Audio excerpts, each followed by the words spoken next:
저는 오늘 본문의 말씀을 가지고 다니엘의 감사 내용 이런 제목으로 말씀을 드리려고 합니다. 오늘 본문은 느부갓네살 왕이 하루는 꿈을 꾸게 됩니다. 근데 그 꿈이 평소와 달라요.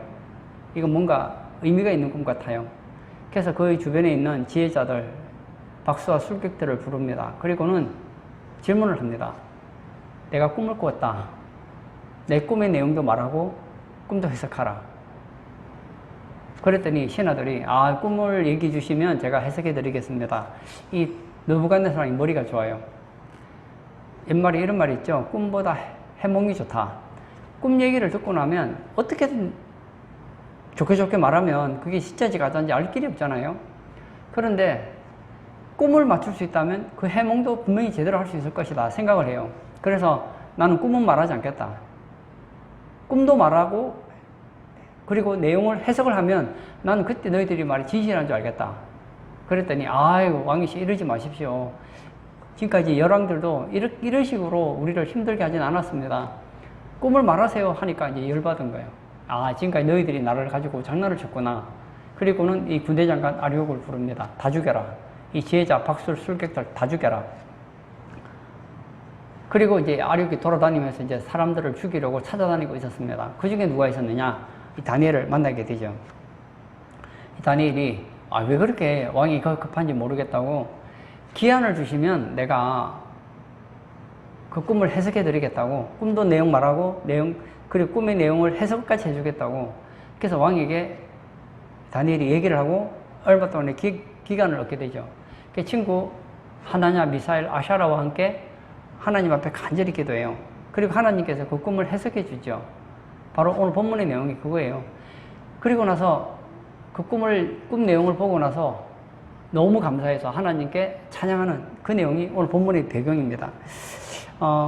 오늘 다니엘의 감사 내용을 살펴보려고 해요. 첫 번째, 은밀한 것이 다니엘에게 나타나 보였다는 것입니다. 19절 한번 볼까요?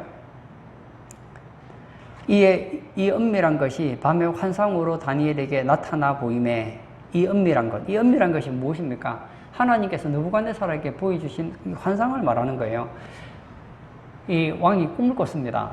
근데 꿈을 꿨는데 어떤 신상을 보게 돼요. 어떤 동상 같은 걸 보게 되죠. 이 신상이 있는데 머리는 금이고, 그리고 가슴과 팔은 은이고, 그리고 배와 넓적다리는 돛이고, 그리고 이 종아리는 철이고, 그래 열 발가락이 있잖아요. 이 발가락은 보니까 이 쇠와 진흙이 서로 섞여 있는 그런 모습을 보여줍니다.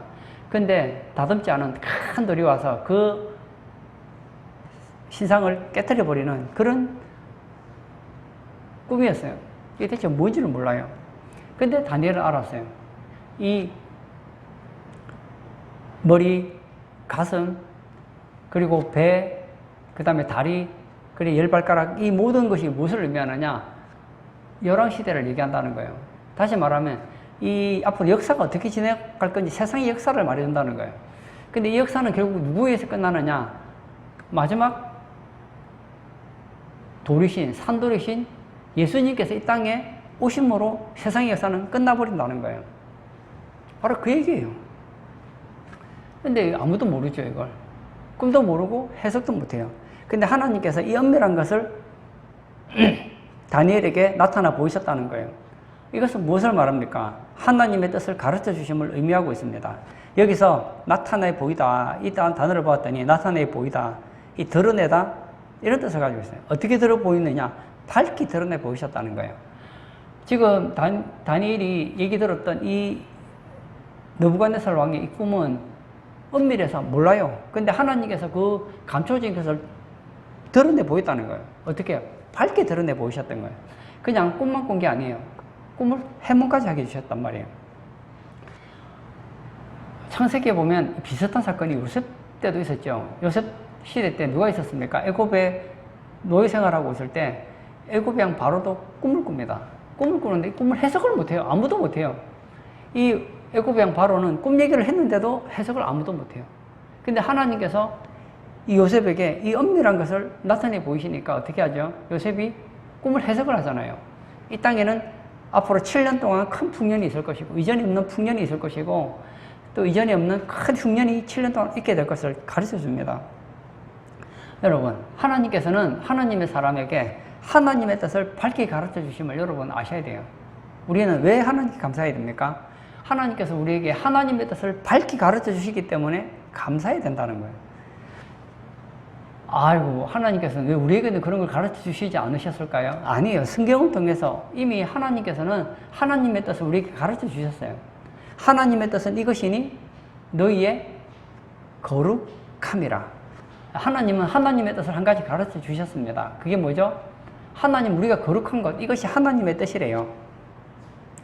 데살로니가 전서 5장에도 보면 나오죠. 아, 나도 하나님의 뜻을 안다면 너무 좋겠다. 제가 오늘 여러분들에게 하나님 뜻을 몇 가지 가르쳐 드릴게요. 항상 기뻐하라. 쉬지 말고 기도하라. 범사에 감사하라. 이것이 하나님의 뜻이에요. 여러분, 하나님 알고 싶으세요? 성경을 보세요. 창세기부터 요한계시록까지 하나님의 뜻이 담겨 있어요. 이 다니엘 시대 때는 이 신구약 성경이 완성이 되지 않았기에 하나님께서는 이 환상을 통해서 하나님의 뜻을 보여주셨지만, 오늘날 우리들은 하나님의 뜻을 알기 위해서 뭐 특별한 계시를 받지 않아도 돼요. 성경을 보면 하나님이 무엇을 원하는지 하나님의 뜻을 알 수 있단 말이에요. 예수님께서도 하나님의 뜻을 한 가지 가르쳐 주셨습니다. 이 작은 자 중에 하나라도 잃는 것은 하늘에 계신 너희 아버지의 뜻이 아니다. 하나님께서는 한 영혼도 빠짐없이 구원받는 것이 하나님의 뜻이에요. 하나님은 우리가 볼 때, 저 나쁜 인간, 그렇게 생각하는 그 사람도요, 회개하고 돌아오기를 원해요. 저는 이 북한의 이 김정은, 김여정도 예수 믿고 구원받기를 원해요. 하나님은 김정은까지도 잃기를 원하지 않아요. 왜냐? 가장 작은 자 중에 하나라도 잃는 것은 하나님의 뜻이 아니래요. 근데 많은 사람들이 그 하나님을 뜻을 무시하고 예수님 믿지 않기 때문에 구원받지 못하는 것이지, 하나님은 어떤 소원을 가지고 있느냐, 어떤 뜻을 가지고 있느냐, 이 전 세계에 있는 모든 사람 중에 한 사람도 잃지 않는 것, 이것이 뭐냐? 하나님의 뜻이라는 거예요. 여러분, 하나님께서 우리에게 가르쳐 주신 그 뜻을 가지고 우리가 살아간다면 얼마나 좋겠습니까? 하나님께서 우리에게 가르쳐 주신 수많은 뜻들이 있잖아요. 그 뜻을 보면서 우리는 어떻게 해야 될까요? 하나님께 감사해야 됩니다. 주양교회 표세철이라는 목사님이 계십니다.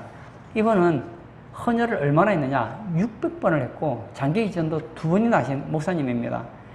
이분의 목표는 살아생전에 헌혈을 800번 이상 하는 것이 목표라는 거예요. 야, 대단합니다.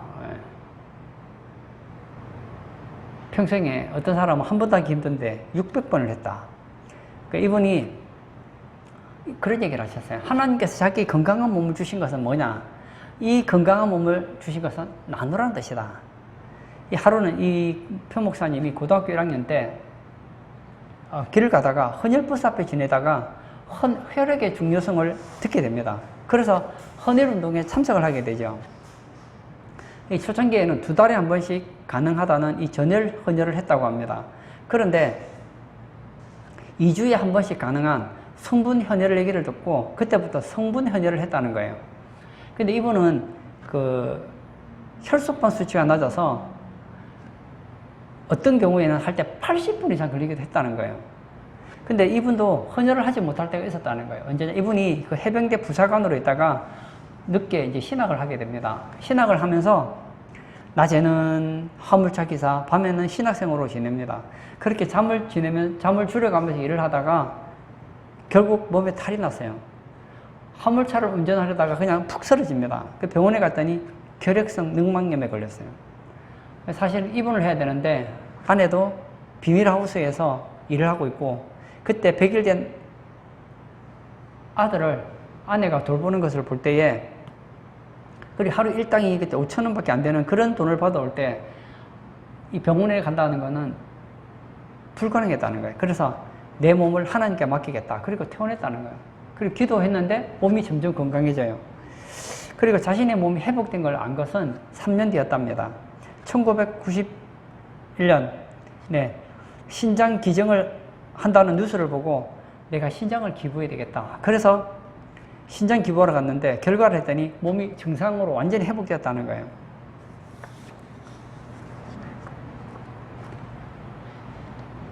아직까지 우리나라에서 800번 넘게 헌혈한 사람이 하나도 없답니다. 그래서 이 목사님은 자기가 은퇴하기 전에, 목회를 은퇴하기 전까지 800번 이상을 헌혈하는 것이 목표라는 거예요. 이분은 하나님께 무슨 뜻을 받았느냐? 아, 하나님께서는 자신의 건강한 몸을 주셨다. 그리고 이 건강한 몸을 가지고 이웃을 위해 나눠야 되겠다. 그 나눌 수 있는 가장 좋은 것을 그는 헌혈이라고 생각했다는 거예요. 여러분, 하나님께서는 우리에게 대한 뜻이 있어요. 성경을 보면서, 여러분의 은사를 보면서, 여러분의 재능을 보면서 하나님께서 여러분에게 주신 그 뜻들이 있지 않습니까? 감사하시기를 바라요. 하나님께서 이 다니엘에게 은밀한 것을 가르쳐 주셨습니다. 그리고 다니엘을 쓰시기를 원하시죠. 어떻게 씁니까? 그 나라의 총리가 되게 하잖아요. 여러분, 다니엘은 지금 감사하고 있습니다. 왜냐? 은밀한 것을 가르쳐 주셨기 때문에. 다시 말하면 하나님의 뜻을 가르쳐 주셨기 때문에 감사하고 있다는 거예요. 여러분, 오늘 예배에 참석하신 사랑하는 성도님, 우리도 성경을 통해서 하나님의 뜻을 얼마나 많이 하나님께서 가르쳐 주셨습니까? 거기에 대해 감사하십니까? 이 창세기부터 요한계시록까지 보면 하나님께서는 역사가 어떻게 돌아갈 것인지 하나님의 뜻을 다 가르쳐 주셨어요. 우리도 이렇게 감사가 다니엘처럼 있었으면 좋겠어요.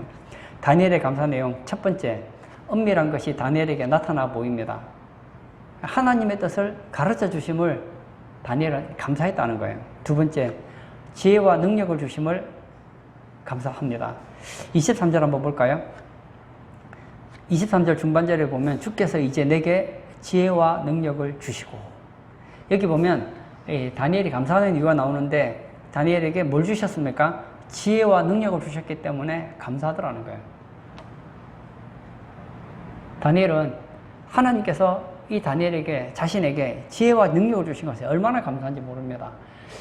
지혜라는 것은 성경적으로 보면 여기서 말하는 지혜라는 것은 하나님과 좋은 관계를 맺는 것이라고 한다면, 능력이라는 것은 세상을 살아갈 수 있는 그런 활용법이라고 말을 할 수 있습니다.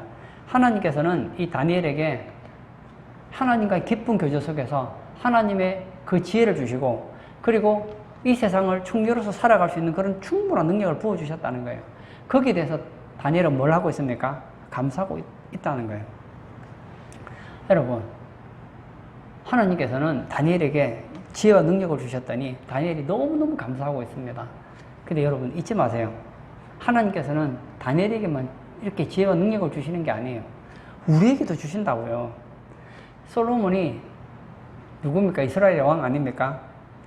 하나님께서 솔로몬에게 지혜와 총명을 심히 많이 주셨다.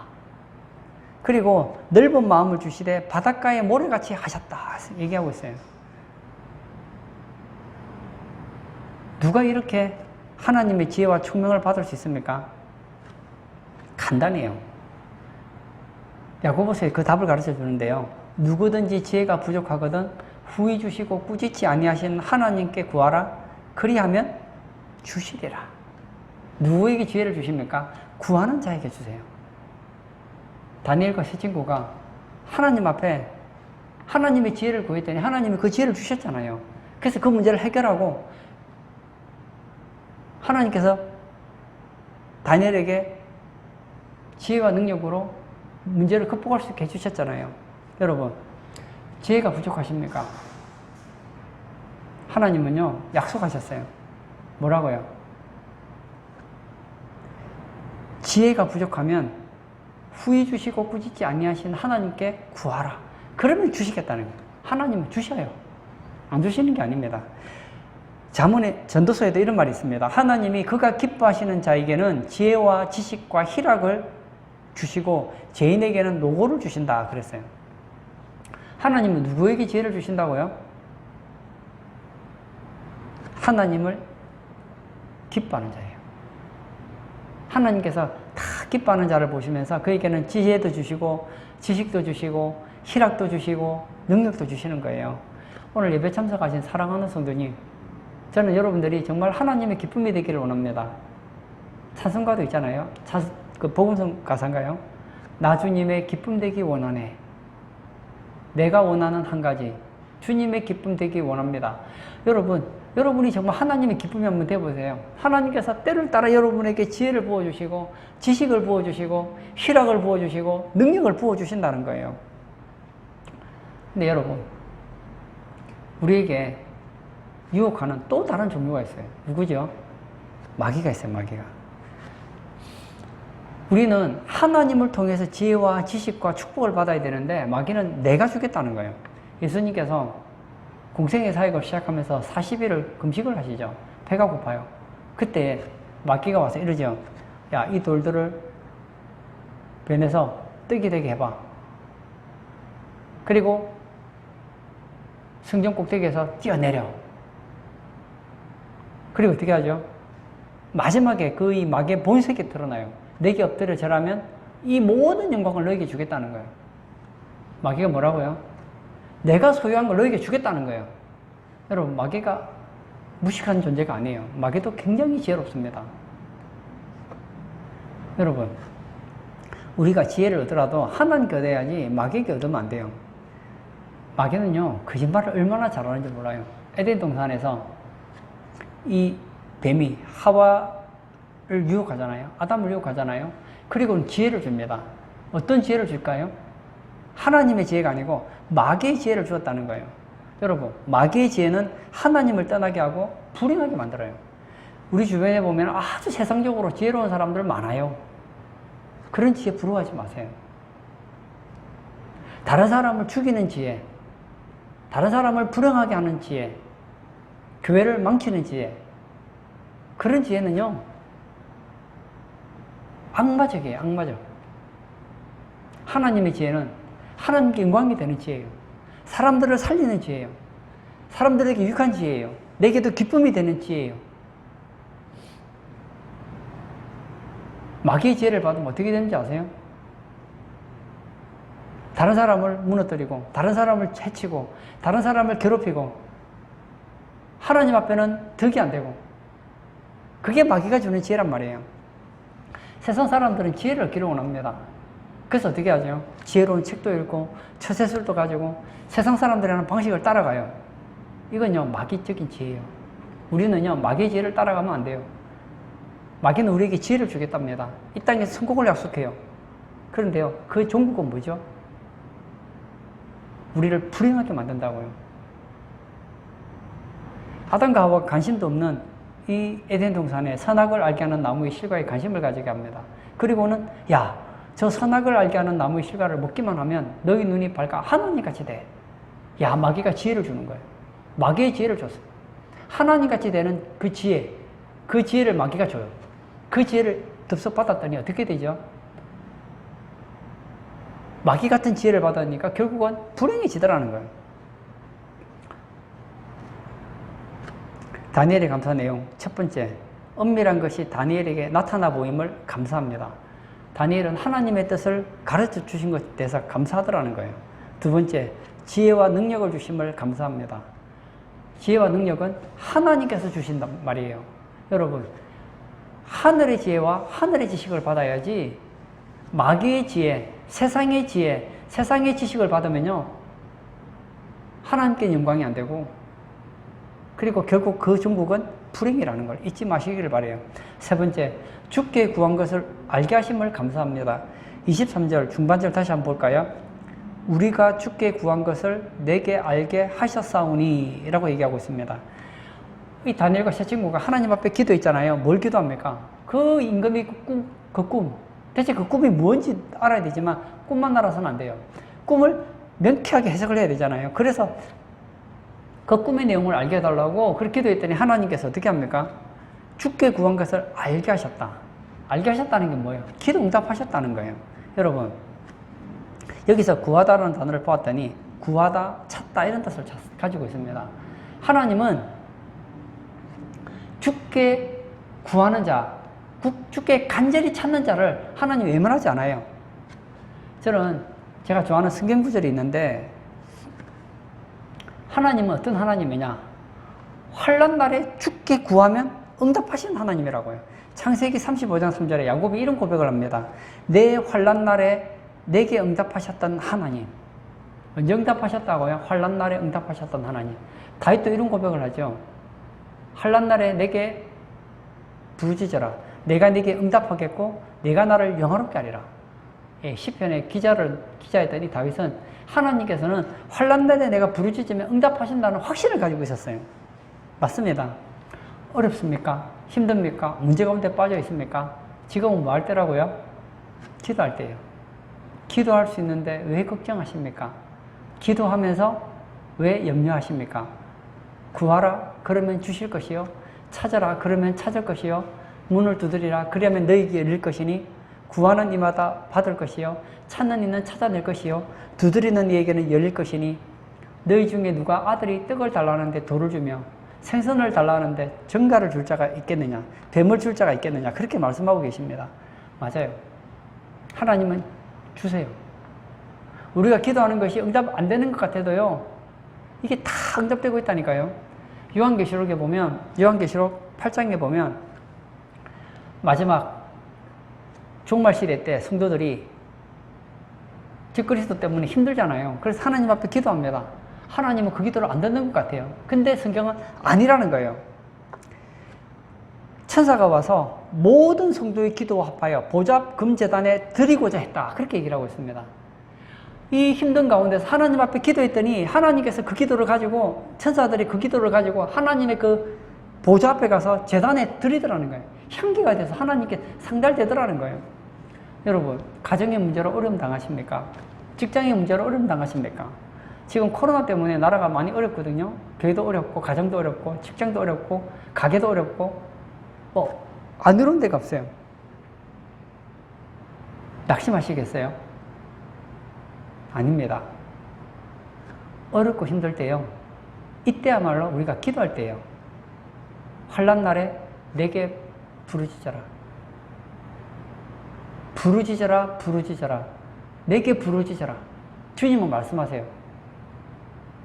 왜 다니엘 시대 때 수많은 지혜자들이 있었고 수많은 하나님을 믿는 사람이 있었는데 왜 다니엘과 세 친구만 그 꿈을 알았을까요? 왜 다니엘만 그 꿈을 해석할 수 있었을까요? 이유는 간단해요. 다니엘은 응답하실 하나님을 믿고 하나님 앞에 기도했기 때문입니다. 여러분, 성경에 가르쳐 주시는 하나님은 어떤 하나님입니까? 하나님은 한 번 하신 약속은 반드시 지키시는 신실하신 하나님이세요. 그래서 그의 이름을 여호와라 합니다. 여호와라는 뜻은 한 번 한 약속은 지킨다는 거예요. 그 하나님께서 어떤 약속을 주셨느냐? 창세기부터 요한계시록까지 많은 약속을 하셨지만 그 중에 하나가 구하면 응답하겠다는 거예요. 환난 날에 기도에 응답하겠다는 거예요.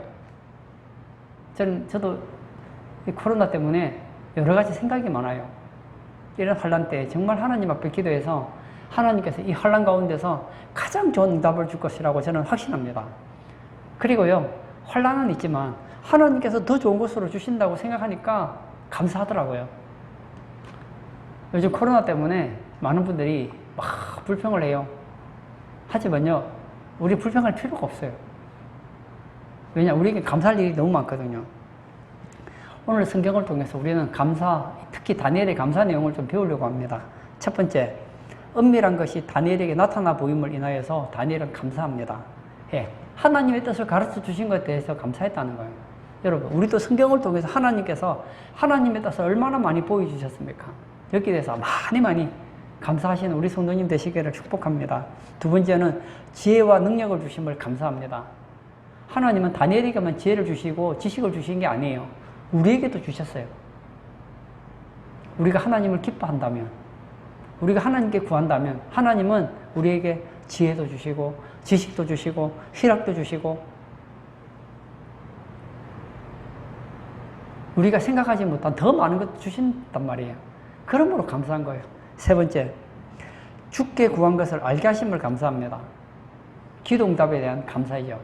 여러분, 어떤 분들은 이 기도 응답에 대해서, 기도하는 것에 대해서 굉장히 부담을 느끼는 분이 계세요. 이 교회 가면 자꾸 기도하란다. 기도는 부담이 아니에요. 감사한 내용이죠. 하나님께서, 야, 인생을 살다 보면 어렵고 힘든 일 많잖아. 내게 구하면 내가 그 어려운 가운데서 너를 도와줄게. 환난 날에 내가 너를 지켜줄게. 그게 기도거든요. 하나님과 가까워지고 싶지 않으세요? 기도는 하나님과 가까워지게 해요. 기도는 나의 문제를 하나님의 능력으로 해결하게 해요. 우리 앞에 있는 이 문제를 내 힘으로 해결하면 내 실력으로 해결해야 되겠지만 우리가 기도하면 하나님의 능력으로 그 문제를 해결할 수 있다니까요. 오늘 예배 참석하신 사랑하는 성도님, 다니엘은 죽음의 위기 앞에서 감사하고 있습니다. 우리들도 다니엘처럼 기쁠 때나 즐거울 때나 힘들 때나 위기 가운데 있을 때나 늘 감사하시는 복된 성도님 되시길 주의 이름으로 축복합니다. 아멘. 우리 한번 다 같이 기도하도록 하겠습니다. 다니엘은 왜 감사하고 있습니까? 하나님께서 자신의 뜻을 가르쳐 주셨기 때문에 감사합니다. 다니엘은 하나님께서 자신에게 지혜와 지식을 주셨기 때문에 감사하고 있습니다. 다니엘은 하나님께서 자신의 기도에 응답하신 것 때문에 감사하고 있습니다. 여러분, 우리는 얼마나 감사하고 있습니까? 다니엘처럼 우리에게도 이런 감사가 넘쳐날 수 있도록 도와달라고 다 같이 기도하도록 하겠습니다.